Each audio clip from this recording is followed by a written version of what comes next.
नमस्कार बच्चों।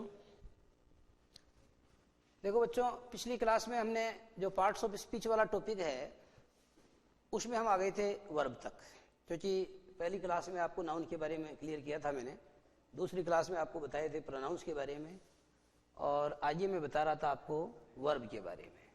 तो देखो बच्चों, आपको बताया गया था कि एक वर्ब वह शब्द होता है, एक वर्ब साधारणतः वह शब्द होता है जिसके द्वारा किसी कार्य का करना या होना पाया जाता है। देखो, ये हमारा बेसिक सेंटेंस पैटर्न जो है ये है। तो आपको बच्चों ये समझना चाहिए कि वर्ब साधारणतः वह शब्द होता है जिसके द्वारा किसी कार्य का करना या होना पाया जाता है। इंग्लिश में आपने डेफिनेशन लिखी है, verb is a word that tells us something about an action. A verb is a word, एक वर्ब एक ऐसा शब्द होता है दैट टेल्स, जो हमें बताता है, समथिंग माने कुछ न कुछ, अबाउट एन एक्शन माने किसी एक्शन के बारे में। क्रिया वह शब्द होता है जो हमें किसी एक्शन के बारे में बताता है या किसी कार्य का करना या होना उसके द्वारा जो है उसके द्वारा हमें बताया जाता है। किसी भी कार्य का होना, करना या होना जिस शब्द के द्वारा प्रकट होता है उसे आप वर्ब कहते हैं। इतनी बात हमारे बीच में हुई थी। और बच्चों ये समझो कि S + V + O के अनुसार वर्ब का प्रयोग साधारणतः सब्जेक्ट के बाद और ऑब्जेक्ट के पहले किया जाता है। एक सेंटेंस में वर्ब का प्रयोग साधारणतः सब्जेक्ट के बाद और ऑब्जेक्ट के पहले किया जाता है। कभी कभी क्या होता है बच्चों, जैसे मैंने आपको कहा कि अटैक हिम, क्या बोला? Attack him. आपने क्या देखा? कभी कभी सेंटेंस वर्ब की फर्स्ट फॉर्म से स्टार्ट होते हैं, कभी कभी सेंटेंस वर्ब की फर्स्ट फॉर्म से भी स्टार्ट होते हैं, यानी सब्जेक्ट नहीं होता है। ऐसे वाक्यों में सब्जेक्ट नहीं होता है। मैंने बताया कि जो इंपेरेटिव सेंटेंस होते हैं उनमें जनरली सब्जेक्ट यू होता है जो अंडरस्टूड होता है, always understood and never mentioned, और उसको कभी मेंशन नहीं किया जाता। क्लियर? ओके। तो कभी कभी सेंटेंस जो वर्ब है बच्चों उसका स्थान सेंटेंस के शुरू में at the beginning of the sentence भी होता है। और कभी कभी बच्चों क्या होता है, देखो मैंने आपको कहा अटैक, इतना ही बोला और कुछ नहीं बोला, अटैक। दरअसल मैं ये कहना चाहता हूं यू, लेकिन ये अंडरस्टूड है। और मैं ये भी कहना चाहता हूं अटैक और देम, लेकिन बच्चों ये भी अंडरस्टूड है। कई बार क्या होता है कि बहुत subject and object are understood, कभी कभी सब्जेक्ट और ऑब्जेक्ट दोनों अंडरस्टूड होते हैं और सेंटेंस जो है उसमें केवल वर्ब को मेंशन किया जाता है। या कहने का भावार्थ यह है बच्चों, it is impossible to imagine of a sentence without a verb. किसी वर्ब के बिना, किसी क्रिया के बिना किसी वाक्य की कल्पना करना भी असंभव है।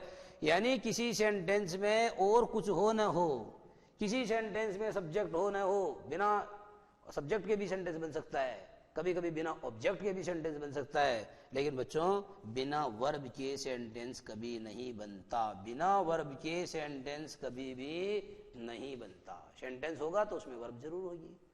क्लोज होता है तो क्लोज में भी आप जानते हो बच्चों वर्ब जरूर होती है, ठीक है। और शब्दों का ऐसा समूह जिसमें वर्ब होती नहीं है उसको तो आप फ्रेज कहते हैं, उसको तो आप फ्रेज कहते हैं। तो ये बच्चों साधारण बातें हमारे बीच में जैसे हमने वर्ब के बारे में की वो इतनी सी है कि वर्ब वह शब्द होता है जिसके द्वारा किसी कार्य का करना या होना पाया जाता है, नंबर एक। नंबर दूसरी बात, when you translate a verb in Hindi into Hindi, जब आप हिंदी में किसी क्रिया का अनुवाद करते हो बच्चों, तो ये पक्का मान के चलिए कि क्रिया के मूल शब्द के अंत में ना ध्वनित होता है, परंतु जब आप उसका वाक्य में प्रयोग करते हो तब ना लुप्त हो जाता है, लिखना पढ़ना वगैरह वगैरह। लेकिन जब आप वाक्य में प्रयोग करते हो तो आप कहते हो मैं लिख रहा हूं, लिखना नहीं बोलते हो आप ये भी कहते हो मैं लिखता हूं।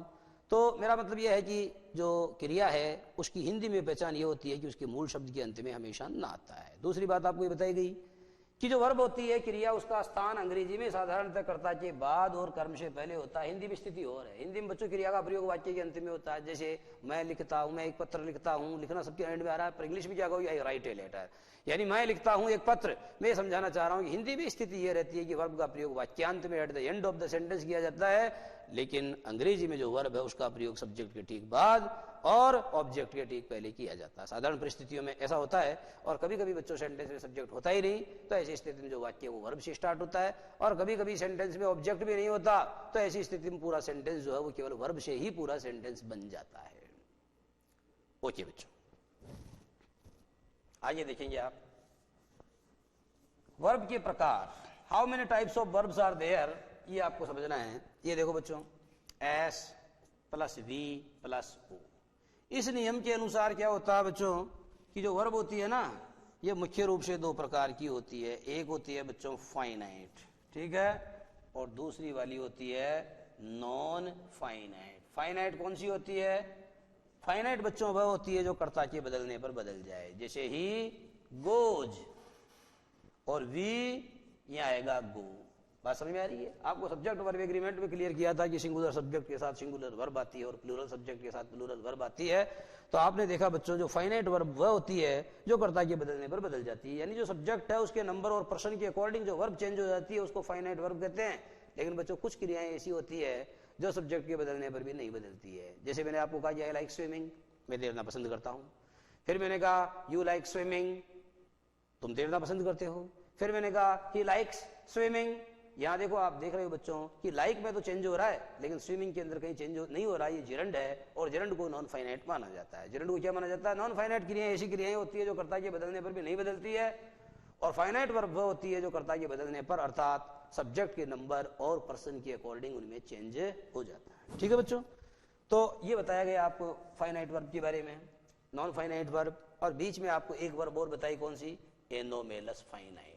ये होती है बच्चों एनोमेलस फाइनाइट। अच्छा, ये जो फाइनाइट वर्ब होती है बच्चों इसके कई प्रकार होते हैं।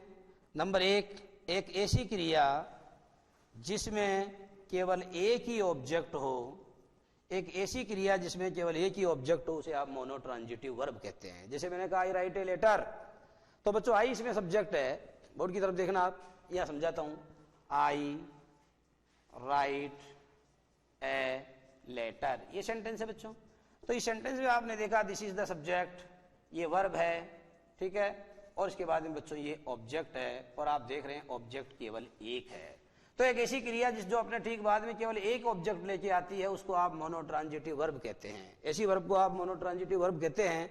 और कुछ क्रियाएं ऐसी होती है बच्चों जो अपने बाद में दो ऑब्जेक्ट लेके आती है। क्या लेके आती है? दो ऑब्जेक्ट। और मैंने बताया कि अगर किसी वर्ब के बाद में डबल ऑब्जेक्ट आ रहे हैं, दो ऑब्जेक्ट आ रहे हैं, तो पक्का मान के चलिए कि उनमें से एक साधारणतः सजीव होता है तथा दूसरा निर्जीव होता है। जो सजीव होता है बच्चों उसको तो आप इनडायरेक्ट ऑब्जेक्ट कहते हैं, और जो निर्जीव होता है उसे आप डायरेक्ट ऑब्जेक्ट कहते हैं। आपको यह भी क्लियर किया है मैंने कि जो डायरेक्ट ऑब्जेक्ट होता है वह हमेशा व्हाट का जवाब होता है, क्या का उत्तर होता है। उसी प्रकार से जो इनडायरेक्ट ऑब्जेक्ट होता है वह हमेशा किसे या हुम, WHOM, हुम का जवाब होता है। ओके, तो कुछ क्रियाएं ऐसी होती है जो अपने बाद में दो ऑब्जेक्ट लेके आती है। जैसे मैंने कहा आई टीच यू इंग्लिश। यहां देखो आप, आई टीच यू इंग्लिश में बच्चों आपने देखा ये सब्जेक्ट है, ये वर्ब है, ये ऑब्जेक्ट है और ये भी ऑब्जेक्ट है, यानी डबल ऑब्जेक्ट आ रहे हैं। अच्छा, इनका क्रम बच्चों यही रहता है, पहले आई ओ इनडायरेक्ट ऑब्जेक्ट आना चाहिए और बाद में डायरेक्ट ऑब्जेक्ट आना चाहिए। लेकिन अगर आपने डायरेक्ट ऑब्जेक्ट का प्रयोग पहले और इनडायरेक्ट ऑब्जेक्ट का प्रयोग बाद में किया तो दोनों के बीच टू लगाना चाहिए। कैसे? आई टीच इंग्लिश, आई टीच, अगर आप इंग्लिश को आगे ले आए तो आपको लिखना पड़ेगा I teach English to you, I teach English to you. तो यह स्थिति ये रहती है, अगर आपने इंग्लिश का प्रयोग पहले यानी डायरेक्ट ऑब्जेक्ट का प्रयोग पहले और इनडायरेक्ट का बाद में किया तो दोनों के बीच में आपको टू भी लगाना पड़ेगा, वो अलग स्थिति है। मैं तो सिर्फ बच्चों आपको ये समझाना चाह रहा हूं कि यहाँ टीच वर्ब जो है उसके बाद में एक नहीं बल्कि दो ऑब्जेक्ट आ रहे हैं। ऐसी verbs, those verbs which are followed by double objects, ऐसी क्रियाएं जो अपने ठीक बाद में दो ऑब्जेक्ट लेके आती है, एक डायरेक्ट तथा एक इनडायरेक्ट, ऐसी क्रियाओं को बच्चों आप क्या बोलते हैं? ऐसी वर्ब्स को आप डाइट्रांजिटिव वर्ब्स कहते हैं। ओके, तीसरी वाली जो वर्ब होती है बच्चों वो होती है कॉम्प्लेक्स ट्रांजिटिव। कॉम्प्लेक्स ट्रांजिटिव, इनकी स्थिति क्या रहती है? जो कॉम्प्लेक्स ट्रांजिटिव वर्ब होती है बच्चों वह अपने बाद में क्या लेके आती है? कॉम्प्लेक्स ट्रांजिटिव वर्ब वह वर्ब होती है जो अपने ठीक बाद में एक ऑब्जेक्ट और उस ऑब्जेक्ट के ठीक बाद में उस ऑब्जेक्ट का कॉम्प्लीमेंट लेकर के आती है। ऑब्जेक्ट कॉम्प्लीमेंट, जिसको आप हिंदी में कहते हैं कर्म पूरक। देखना, जैसे मैंने आपको कहा कि we elected him sarpanch. we elected him sarpanch, इसका मतलब ये हुआ कि हमने उसको सरपंच बनाया या हमने उसको सरपंच चुना, हमने सरपंच के रूप में उसका चुनाव किया, ऐसा इस सेंटेंस का मीनिंग हुआ। तो बच्चों आपने क्या देखा, यहां पर वी सब्जेक्ट है, इलेक्टेड यहां वर्ब है और ये इलेक्टेड वर्ब का ऑब्जेक्ट है। लेकिन बच्चों ये जो सरपंच है ये दूसरा ऑब्जेक्ट नहीं है बल्कि हिम और सरपंच एक ही है। यानी सरपंच शब्द आपको हिम के बारे में एडिशनल इंफॉर्मेशन दे रहा है। क्या दे रहा है? ये कर्म के बारे में या ऑब्जेक्ट के बारे में आपको एडिशनल इंफॉर्मेशन दे रहा है।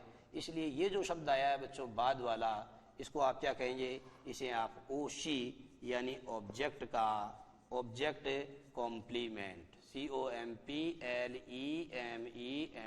आप इसे ऑब्जेक्ट कॉम्प्लीमेंट कहेंगे। क्या कहेंगे इसे आप इसे ऑब्जेक्ट कॉम्प्लीमेंट कहेंगे। निष्कर्ष बच्चों ये निकला कि ऐसी क्रियाएं, ऐसी वर्ब्स जो अपने ठीक बाद में एक ऑब्जेक्ट और उस ऑब्जेक्ट के बाद में ऑब्जेक्ट का कॉम्प्लीमेंट लेके आती है, ऐसी क्रियाओं को आप कॉम्प्लेक्स ट्रांजिटिव वर्ब्स कहते हैं। और ऐसी मुख्य मुख्य क्रियाएं कौन कौन सी जो मैं आपको बताता हूं। देखो बच्चों, मुख्य मुख्य कॉम्प्लेक्स ट्रांजिटिव वर्ब्स है, जैसे एक आ गया इलेक्ट, एक आ गया बच्चों सेलेक्ट, एक आ गया अपॉइंट, अपॉइंट यानी किसी को नियुक्त करना, appoint, nominate, NOMINATE, nominate, nominate एक वर्ब है।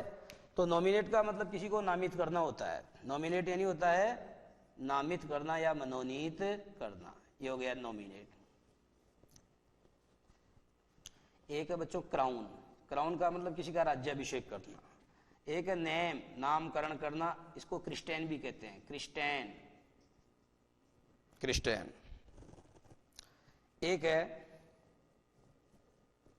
चूज, एक है डिक्लेयर, इलेक्ट माने चुनाव करना, सेलेक्ट माने चयन करना, अपॉइंट का मतलब होता है किसी को नियुक्त करना, और नॉमिनेट का मतलब होता है नामित करना या मनोनीत करना। आज ये बच्चों क्राउन का मतलब राज्याभिषेक करना है ना, ताजपोशी करना, क्या बोलते हैं, ताजपोशी करना। और नेम यानी नामकरण, क्रिस्टियन का मतलब भी नामकरण करना होता है, चूज माने चुनना होता है, डिक्लेयर का मतलब घोषणा करना होता है, और कॉल, कॉल यानी होता है पुकारना। जैसे वी कॉल महात्मा गांधी बापू, हम महात्मा गांधी को बापू कह के पुकारते हैं।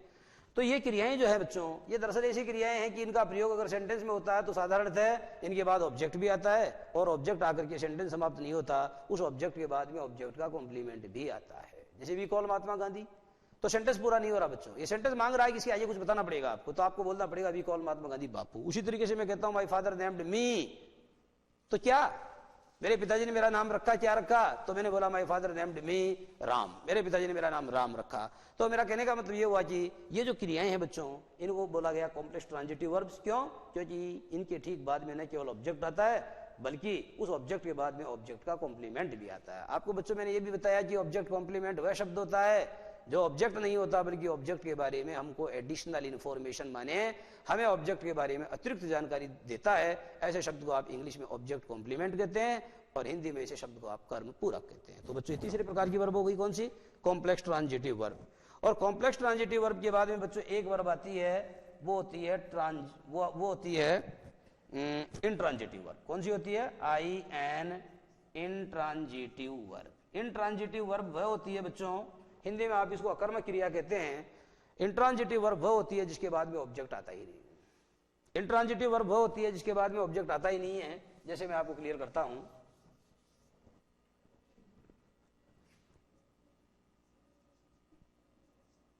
चिल्ड्रन आर लाफिंग, बच्चे हंस रहे हैं, इसमें कोई ऑब्जेक्ट नहीं है। तो बच्चों यहां चिल्ड्रन पर्टिकुलर है, इसलिए आपको लगाना चाहिए द, और सी को कर देना चाहिए छोटा द। चिल्ड्रन आर लाफिंग, बच्चे हंस रहे हैं, तो इसमें लाफिंग के बाद में बच्चों किसी ऑब्जेक्ट का प्रयोग नहीं हुआ है। उसी तरीके से मैं कहता हूं birds fly in the sky. यहां आपने देखा कि birds fly in the sky में आप देखो बच्चों, पक्षी उड़ते हैं, पक्षी आकाश में उड़ते हैं, ये सब्जेक्ट हो गया, ये वर्ब हो गई, ये प्रीपोजिशन हो गया। और द स्काई बच्चों ऑब्जेक्ट तो है, परंतु this is the object to the preposition, ये तो बच्चों प्रीपोजिशन का ऑब्जेक्ट है। अगर इनका प्रयोग नहीं होता तब आपको लिखना पड़ता बर्ड्स फ्लाई द स्काई, तो उसका मीनिंग हो जाता है कि पक्षी आकाश को उड़ाते हैं। ऐसा इसका मीनिंग हो नहीं सकता है। बात समझाने वाली यह है कि वर्ब तथा ऑब्जेक्ट के बीच बच्चों अगर प्रीपोजिशन आ जाता है तो साधारणतः वो क्रिया ट्रांजिटिव नहीं होती, वह वर्ब हमेशा इंट्रांजिटिव होती है। ठीक है, जैसे मैंने आपको कहा कि आई गो टू, देखना आप क्या बोला मैंने, आई गो टू जयपुर, ये लिखा मैंने। इसका मीनिंग हुआ कि मैं जयपुर जाता हूं। तो बच्चों ये सब्जेक्ट हो गया, ये वर्ब हो गई, लेकिन वर्ब के बाद में ऑब्जेक्ट नहीं आ रहा बल्कि प्रीपोजिशन आ रहा है। वर्ब के बाद में ऑब्जेक्ट नहीं आ रहा बल्कि प्रीपोजिशन आ रहा है, क्योंकि बच्चों ऑब्जेक्ट तो वह शब्द होता है ना जो या तो व्हाट का जवाब देता है, और व्हाट का जवाब नहीं देता तो हुम का जवाब देता है। जैसे मैंने बोला कि आई गो टू जयपुर, में जयपुर जाता हूं, और मैंने प्रश्न पूछा कि मैं क्या जाता हूं, what do I go, no reply, कोई जवाब नहीं है। उसी तरीके से हुम डू आई गो, मैं किसे जाता हूं, इसका भी कोई रिप्लाई नहीं है। ऐसे में इसमें ऑब्जेक्ट नहीं है। और इसमें एक बात है, वेयर डू आई गो, मैं कहां जाता हूं, और जो कहां का जवाब होता है बच्चों को ऑब्जेक्ट नहीं होता है। ऑब्जेक्ट तो वह होता है जो या तो क्या का जवाब दे, जैसे आई राइट ए लेटर, और प्रश्न पूछा गया व्हाट डू आई राइट, मैं क्या लिखता हूं, जवाब आएगा लेटर, तो letter is the object. In the same way, उसी प्रकार से आई टीच यू, मैं आपको पढ़ाता हूं, प्रश्न ये पूछा जाएगा हुम डू आई टीच, मैं किसे पढ़ाता हूं, जवाब मिलेगा यू, तो ये ऑब्जेक्ट है। बात समझ में आ रही है। जो व्हाट या हुम का जवाब देता है, जो क्या या किसे का जवाब देता है, उसे ही तो ऑब्जेक्ट माना जाएगा। बाकी जो कहां का जवाब देता है उसे ऑब्जेक्ट नहीं माना जाएगा। तो ऐसी क्रियाएं बच्चों जो अपने बाद में ऑब्जेक्ट नहीं लेती है, ऐसी क्रियाएं जिनके बाद में ऑब्जेक्ट का प्रयोग नहीं किया जाता है, such verbs are known as intransitive verbs, ऐसी क्रियाओं को बच्चों आप अंग्रेजी में इंट्रांजिटिव वर्ब कहते हैं, और हिंदी में आप ऐसी क्रियाओं को अकर्मक क्रिया कहते हैं। तो ये बच्चों फाइनाइट वर्ब क्लियर हो गई है। ओके, फाइनाइट वर्ब के बाद में बच्चों दूसरी वर्ब होती है नॉन फाइनाइट। ये क्या है, इस पे भी विचार करते हैं।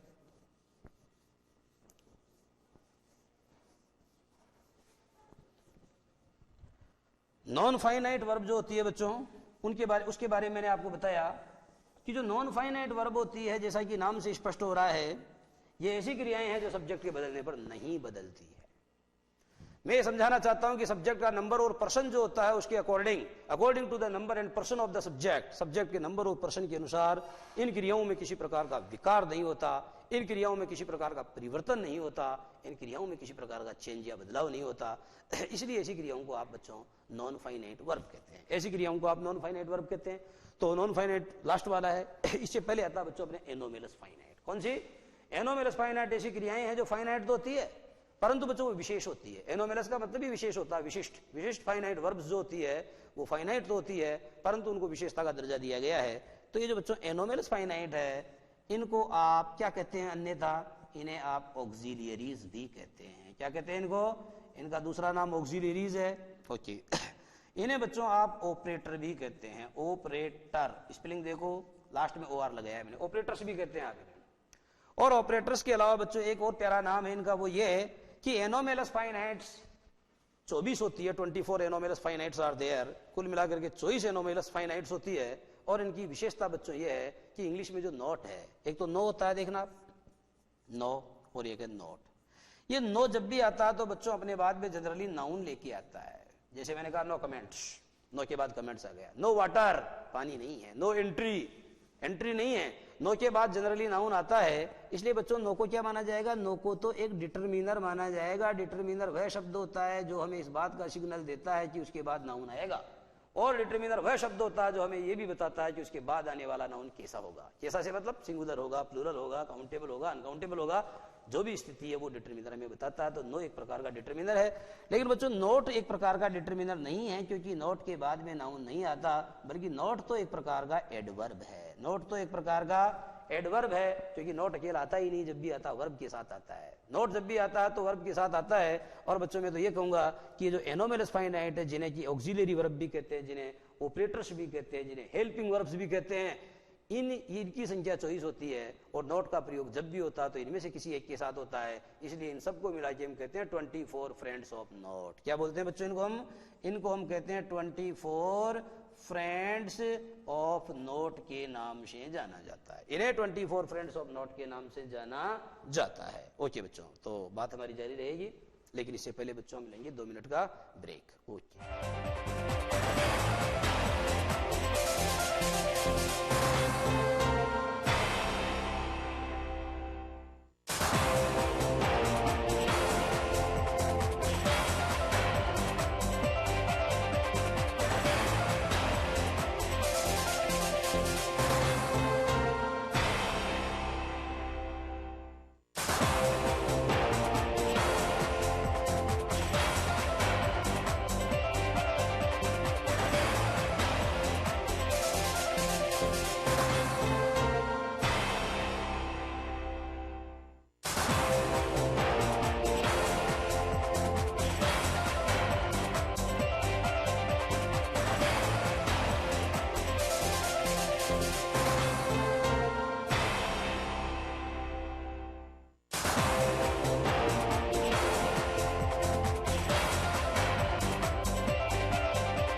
देखो बच्चों, एनोमेलस फाइनाइट्स के बारे में बता रहा था कि एनोमेलस फाइनाइट्स जो होते हैं उन्हें अन्यथा आप ऑक्सिलरीज भी कहते हैं, उन्हें आप ऑपरेटर्स भी कहते हैं, उन्हें आप हेल्पिंग वर्ब्स भी कहते हैं।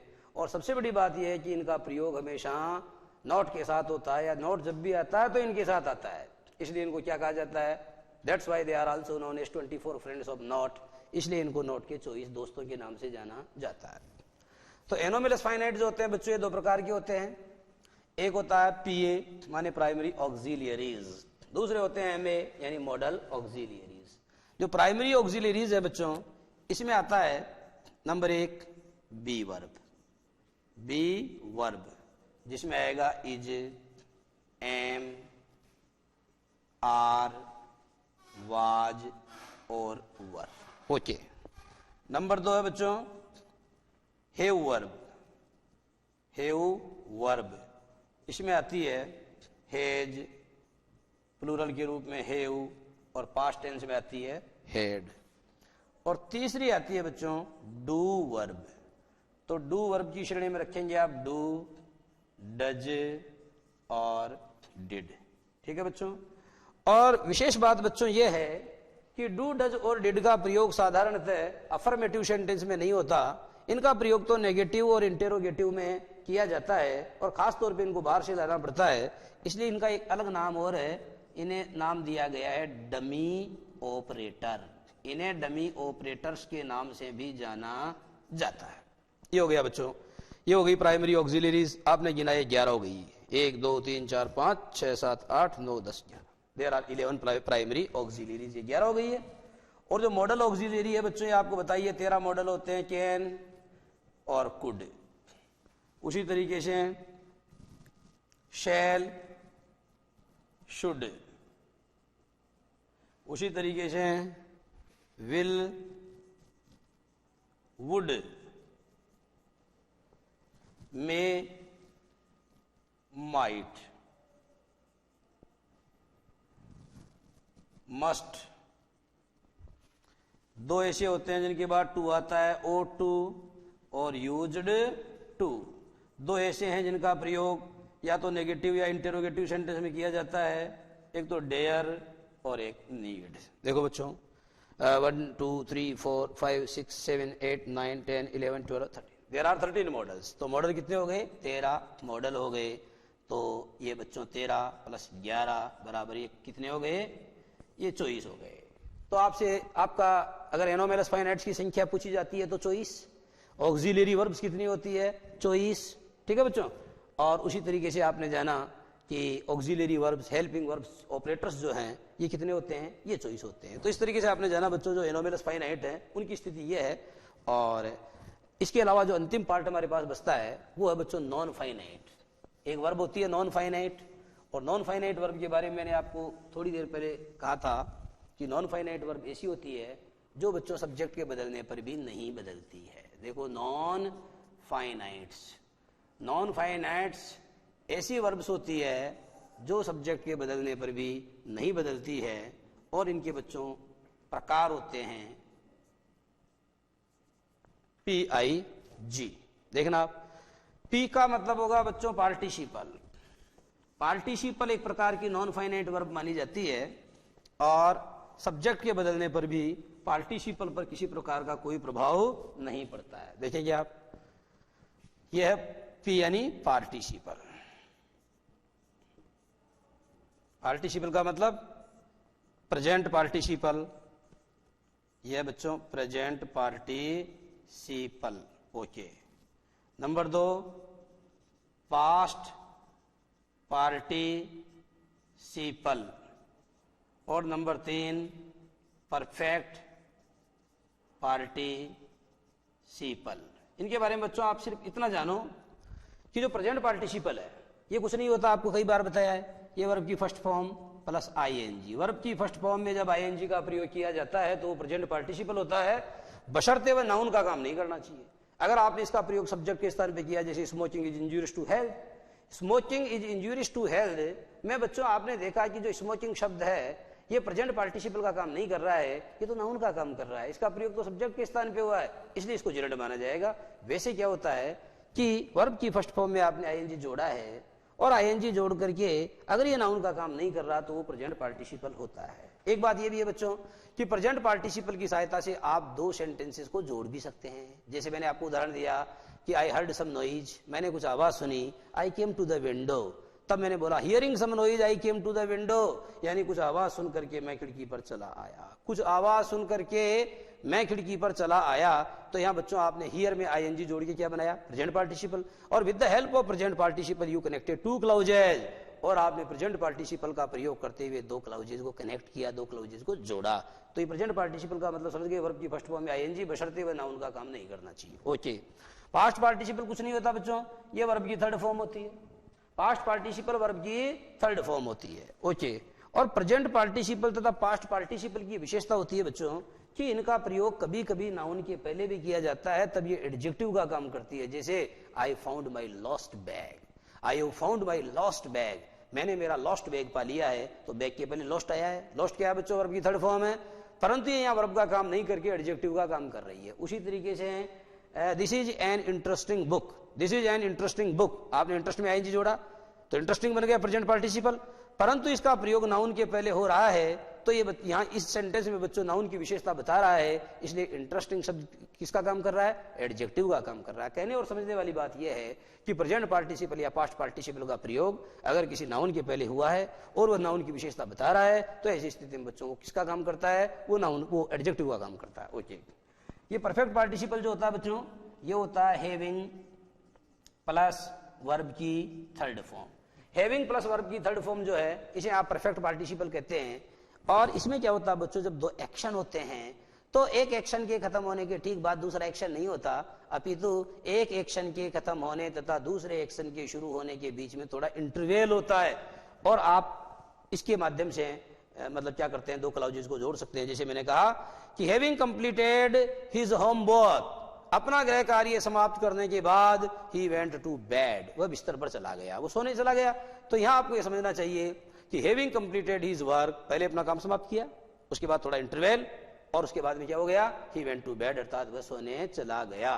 तो ये देखने वाली बात है बच्चों, हैविंग और वर्ब की थर्ड फॉर्म। जैसे उसी तरीके से हम कई बार हम बोलते हैं he accepted having broken the computer, he accepted having broken the computer, इसका मतलब उसने कंप्यूटर को तोड़ने की बात स्वीकार कर ली, लेकिन कंप्यूटर उसने पहले तोड़ा और स्वीकार बात उसने बाद में की। तो हैविंग के बाद जब वर्ब की थर्ड फॉर्म का प्रयोग किया जाता है तो इस प्रकार के प्रयोग को बच्चों आप क्या बोलते हो, इसे परफेक्ट पार्टिसिपल कहते हो। ओके, ये तो पार्टिसिपल की बात हुई, पार्टिसिपल समाप्त। ये बच्चों आगे है आई का मतलब इन्फिनेटिव। आई का मतलब इन्फिनेटिव, और इन्फिनेटिव क्या होता है मैंने आपको बताया कि इन्फिनेटिव का मतलब बच्चों साधारणतः टू प्लस वर्ब की फर्स्ट फॉर्म से है। इन्फिनेटिव का मतलब साधारणतः वर्ब की टू प्लस वर्ब की फर्स्ट फॉर्म से है, एक बात। दूसरी बात, जब भी इन्फिनेटिव का हिंदी अनुवाद करते हैं तो बच्चों उसके अंत में ना अवश्य आता है।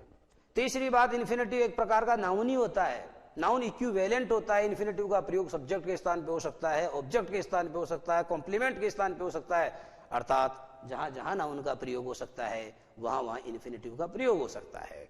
आपको यह भी बताया कि इन्फिनेटिव का प्रयोग अगर सब्जेक्ट के स्थान पे हुआ है तो बच्चों वो सिंगुलर ही माना जाता है और अपने लिए सिंगुलर वर्ब लेता है। जैसे to walk is a good exercise, यानी वॉक करना, to walk is a good exercise का मतलब घूमना एक अच्छा व्यायाम है। It is not good to cheat others, दूसरों को धोखा देना कोई अच्छी बात नहीं है। यहाँ ऑब्जेक्ट के स्थान पे आया है। तो टू इन्फिनेटिव बच्चों, ये जो इन्फिनेटिव है इसके भी प्रकार होते हैं। नंबर एक, अगर टू आ रहा है तो आपको कहना चाहिए उसे टू इन्फिनेटिव। टू इन्फिनेटिव, अगर वर्ब के पहले टू आ रहा है तो आपको उसे टू इन्फिनेटिव कहना चाहिए। कभी कभी बच्चों आप इसको फुल इन्फिनेटिव भी कहते हैं। क्या कहते हैं इसको? Full infinitive. ओके, ये फुल इन्फिनेटिव हो गया। और इसकी ये विशेषता होती है बच्चों, ये कर्ता के बदलने पर नहीं बदलता। कैसे?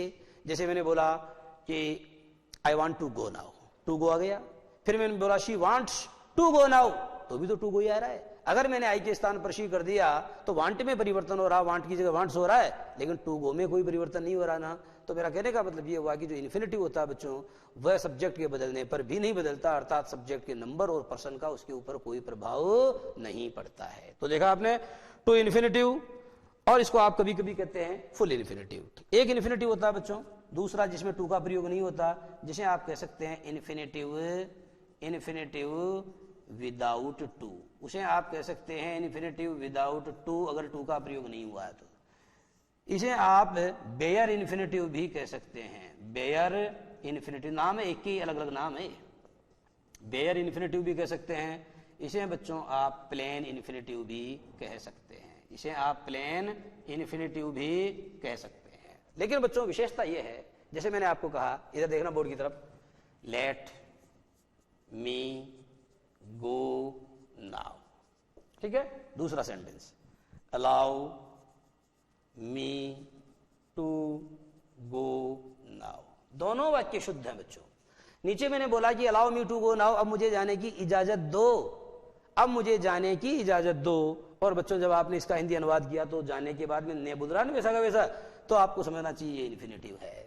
लेकिन लेट मी गो नाउ, अब मुझे जाने दो, इसमें बच्चों आप देख रहे हैं टू का प्रयोग नहीं हो रहा है। लेकिन जब आप इसका अनुवाद कर रहे हो तो जाने ने इसके अंत में भी ध्वनित हो रहा है। इसका मतलब बच्चों इन्फिनिटिव तो ये भी है, इन्फिनिटिव तो ये भी है, लेकिन चूंकि इसके पहले टू आ रहा है इसलिए ये फुल इन्फिनिटिव है। इसे आप टू इन्फिनिटिव भी कह सकते हैं। लेकिन बच्चों ये जो दूसरा वाला है, इसके पहले टू का प्रयोग नहीं हो रहा है, इसलिए इसको क्या माना जाएगा, इसलिए इसको बेयर इन्फिनिटिव कहा जाएगा, इसे इन्फिनिटिव विदाउट टू कहा जाएगा, अथवा इसको प्लेन इन्फिनिटिव कहा जाएगा। तो इस तरीके से आपने देखा कि जो इन्फिनिटिव है बच्चों, एक टू इन्फिनिटिव होता है, एक इन्फिनिटिव विदाउट टू होता है, ठीक है। उसी तरीके से एक इन्फिनिटिव होता है बच्चों, देखो परफेक्ट इन्फिनिटिव। परफेक्ट इन्फिनिटिव ये क्या है? परफेक्ट इन्फिनिटिव का मतलब होता है to plus have plus verb की third form. To plus have plus verb की थर्ड फॉर्म।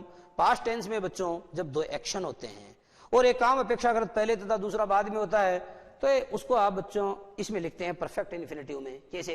जैसे मैंने कहा कि he accepted to have broken the computer. Sentence देखना क्या बोला मैंने, क्या लिख सकते हैं, ही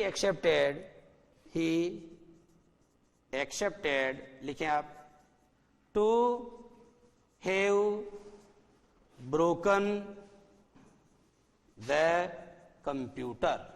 ही accepted to have broken the computer का मतलब यह हुआ कि उसने कंप्यूटर को तोड़ने की बात को स्वीकार किया। जाहिर सी बात है बच्चों, उसने कंप्यूटर को तोड़ा पहले और स्वीकार बाद में किया, स्वीकार बाद में किया, और टू हैव ब्रोकन तोड़ा उसने पहले। तो कहने का मतलब ये हुआ कि जो काम पहले होता है उसको आपको परफेक्ट इन्फिनिटिव में लिखना चाहिए, और परफेक्ट इन्फिनिटिव की बनावट होती है टू, उसके बाद में हैव, और उसके बाद में आती है बच्चों वर्ब की थर्ड फॉर्म। उसके बाद में वर्ब की थर्ड फॉर्म आती है, इसे कहा जाता है परफेक्ट इन्फिनिटिव। ओके, एक बच्चों आपको जबानी बता देता हूं।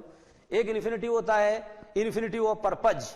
हालांकि जो इन्फिनिटिव ऑफ पर्पज होता है उसमें भी टू आता है, लेकिन वो कोई उद्देश्य बताता है। जैसे मैं आपको कहता हूं कि हम भोजन क्यों खाते हैं, वी ईट टू लिव।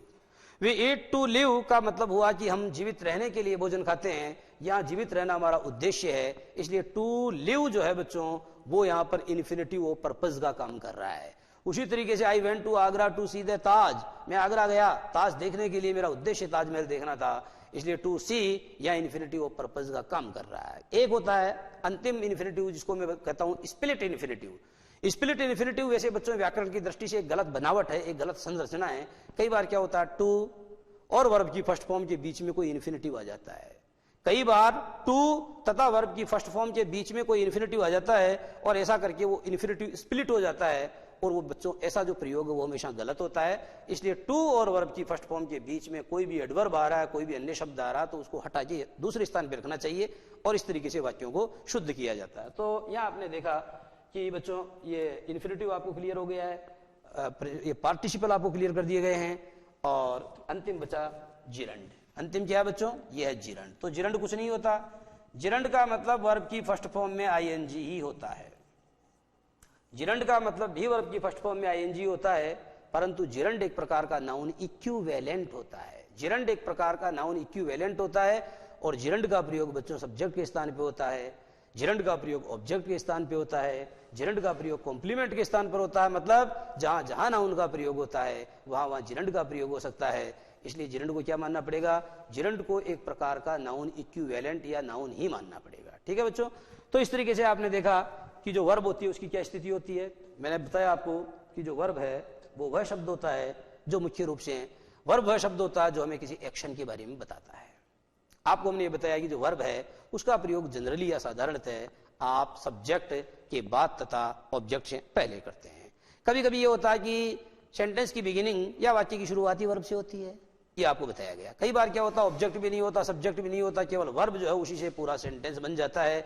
निष्कर्ष ये निकला कि वर्ब का होना जरूरी है। एक वाक्य को बनाने के लिए, in order to make a sentence, एक सेंटेंस बनाने के लिए वर्ब का होना अपरिहार्य है, इंडिस्पेंसेबल है। सब्जेक्ट न भी हो तो चलेगा और कभी कभी ऑब्जेक्ट न भी हो तो भी चलेगा, परंतु वर्ब के बिना हम किसी सेंटेंस को बनाने की कल्पना भी नहीं कर सकते हैं।